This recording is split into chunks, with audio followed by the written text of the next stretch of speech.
All right, hello, this is Melissa, your insurance exam queen, where we are here to help you pass your state exam with ease and confidence.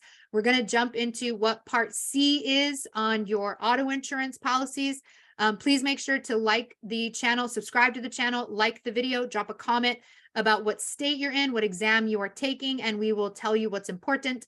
And definitely make sure to check out my website, Insurance Exam Queen, to purchase a class series that will give you the most robust videos on all the most major tested topics across all states.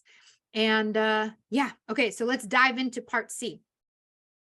Okay, so Part C is known as underinsured and, oh, I did it wrong, uninsured. Sorry, I did under twice.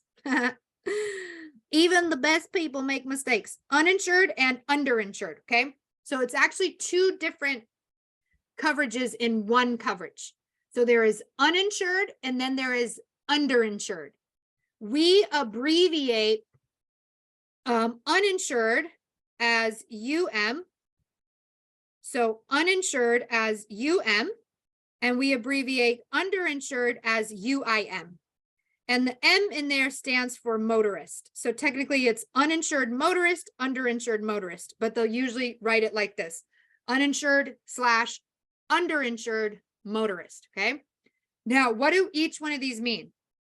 Uninsured motorist means I was hit by a driver with no insurance. So uninsured is somebody who has no insurance and they hit you. So an uninsured driver, they have no insurance and they crashed into you. Now, remember, people are supposed to have insurance. They're supposed to have Part A liability so that if they hit you, their liability pays out to you. But if you are hit by someone who has no insurance, there is no Part A to pay out to you. So you use your Part C to protect you when someone has no Part A, right? Or it could be, I was hit by a hit and run driver. So basically the driver disappeared. They may or may not have insurance, but we don't know because they're gone. They're not here to ask the question, okay? So that's uninsured. Uninsured UM, I was hit by a driver with no insurance, or I was hit by a hit and run driver. Then we have underinsured motorist, known as UIM. And this is either I was hit by someone who didn't have enough insurance to pay all of my medical bills. So underinsured is they had insurance, they have Part A, but it's not enough to cover my medical bills. So let's look at some examples here, okay? So UM looks like this. So this is uninsured. What this is saying is that the at-fault driver has no insurance. So someone hit you and they have no insurance. Normally, they are supposed to have Part A that pays out to you. But if they have no insurance, they have no insurance. There is no Part A, right? So there is no Part A liability. So then you may have Part C. Part C is someone else hit me, someone else is at fault, but that person doesn't have insurance. So I have my own insurance that I can use. And your Part C works like Part A, but for you, okay? So this is your policy and you have Part C at 25, 50, 25. And watch the Part A video to learn what these numbers are. But this is how much you get per person. And if you were the only one hit and you got a medical bill of $50,000, you would be allowed to use your Part C and you would get $25,000 covered. Now, this is why it's important to have a bigger limit. You should never carry state minimums. You should always carry more than that. And as an insurance agent, you should educate your customers on why state minimums are the minimums. They're the bare bones. You always want to have way more insurance than the minimums, especially in Arizona, for instance, where 4 out of 10 drivers are uninsured. It's almost half the drivers in Arizona have no insurance. And so if you get hit by someone who has no insurance, there's no Part A being paid out to you. And you could sue them, but if they don't have any money, you're not going to get any money. So you have your own insurance to protect you if someone else hits you. So you always want to have big part A and big part C. So in this example, again, this is UM, uninsured. The at-fault driver had no insurance. So you used your part C, UM, and you got at least $25 per person to help pay towards your $50,000 medical bill. Now, UIM, the next one is actually a lot meaner. It doesn't pay out so cleanly. So here's what I mean by that. So let's say you have your at-fault driver, and they do have insurance, right? They have part A at 25, 50, 25. And remember, that's that per person number.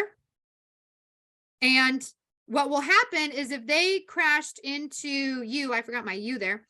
If they crashed into you, so they crashed into you and you got a $50,000 medical bill, they are going to pay you the $25,000.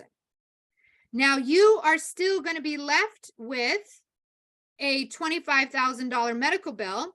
And most people would think, oh, my at-fault driver didn't have enough. So I'm going to use my part C, which is 25 per person, and I will use that to pay the rest of the bill.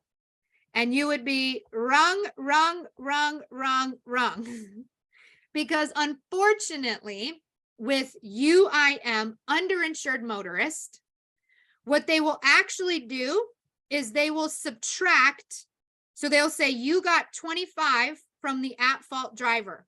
We are going to subtract that from your limit and we'll give you what's left over. You only have 25. You got 25.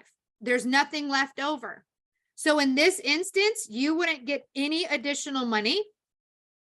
You would still be left with $25,000 that you would have to pay, which is another reason why you want bigger limits.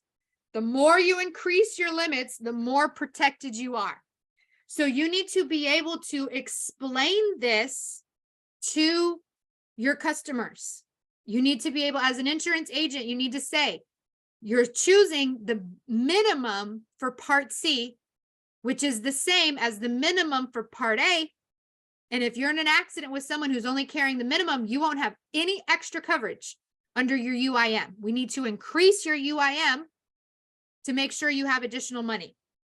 In this case, so let's look at an example. In order for this to have worked,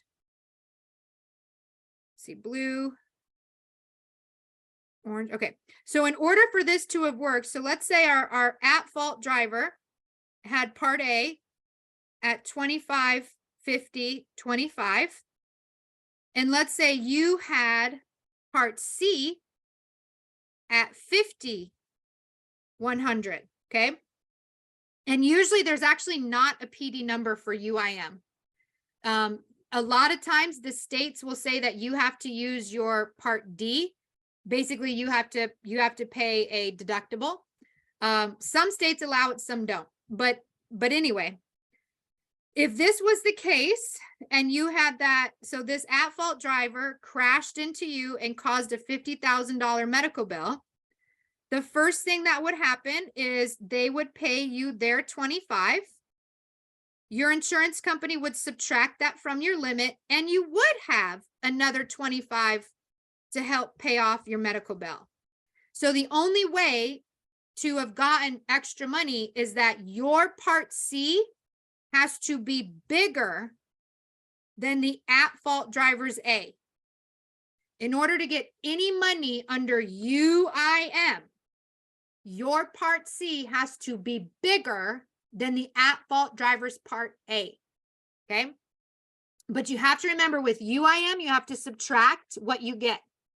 So whatever your Part C limit is, you subtract the UIM, or you subtract the at-fault driver's limit from that, and you're only allowed what's left over, if any. Okay. You're only allowed what's left over, if any, after the at-fault driver pays out. So UIM doesn't protect you nearly as much as you think it does when you see how they actually pay out. Now, the crazy thing is when you buy car insurance and you're picking your policy. So let's say you pick your policy part A as 25, 50, 25, and you pick part C. Part C can be equal to or less, less than, equal, or less than part A. So your part C can be 25, 50, 25, or it could be 15, 30, 10, but you can't have more C than you have A. So in order to increase your C, you have to increase your A. So you can't carry more for yourself than you carry for another person. So if you did want part C at 100, 300, your part A at a minimum would have to be 100, 300. You cannot carry more for yourself than you do another person. Part C has to be equal to or less than part A, but it can never be more than part A. You can't carry more for yourself than you do for someone else. So by increasing part C, you have to increase part A. Now, again, for part C, so we go back up here to part C, very rarely, part C is mostly in regard to bodily injury. Bodily injury. And so you'll usually part C as only 2 numbers per person, total bodily injury. You will if rarely, ever see a third limit. Again, that's because most most states won't offer it, and you have to use your own comprehensive or collision. Well, it'd technically be collision. You'd have to use your own collision coverage to fix your car. So UM and UIM is in almost all states only bodily injury. It rarely, if ever, includes property damage. There's only a handful. I think North Carolina has property damage. That's the one I have remembered off the top of my head, but it's pretty rare. In fact, I one time had an insurance agent argue with me. He's like, because it was in a test question that bodily injury, that it was included. And he was like, that's never included. That's so wrong. I'm like, well, what state are you in? If you've only ever sold insurance in your state, you would think that.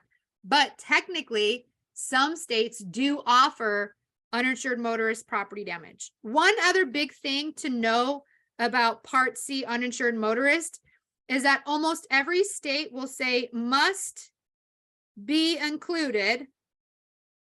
So basically they're saying that every policy must have it issued, it must be included, or sign a waiver.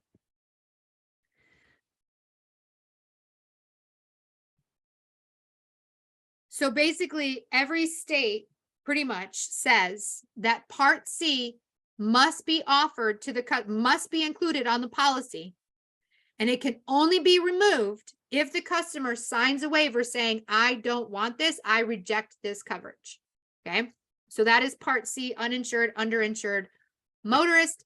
Definitely pay attention to how underinsured subtracts what you got from the at-fault driver and will only pay you what is left, if any. So this is your insurance exam queen, sending you all the loves, all the vibes to pass your exam. Remember, subscribe to the channel, like the video, drop a comment. Also check out the Facebook group for support and my class series on insuranceexamqueen.com. Love you all.